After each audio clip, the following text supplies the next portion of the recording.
అమరావతికి ఇచ్చే 15,000 కోట్లు మొత్తం బాధ్యత కేంద్రానిది. రాష్ట్రంపై రూపాయి భారం పడదు, మొత్తం కేంద్రమే కట్టుకుంటుంది. బీజేపీ ఎంపీలు పురంధేశ్వరి, సీఎం రమేష్. కొంతమంది మీడియా ఇది లోనా ఏంటి అంటారు. ఏమి కాదు, very clear cut grant. There is no repayment from Andhra Pradesh state.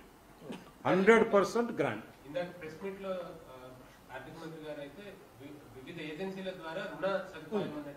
వివిధ ఏజెన్సీల నుండి కేంద్ర ప్రభుత్వం రుణ సదుపాయాన్ని కల్పిస్తుంది.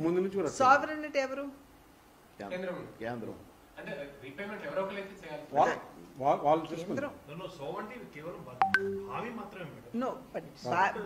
బాధ్యత మేము తీసుకుంటున్నామని చెప్పారండి.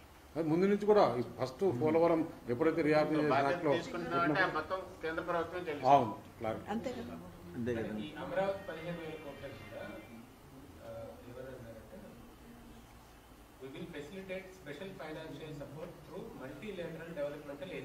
ఆఫ్టర్ 15,000 crores కాకుండా అది కూడా కల్పిస్తాం. After 15,000 crores. సో మొత్తానికైతే ఏపీ మీద భారం పడదు కేంద్ర ప్రభుత్వం మొత్తం.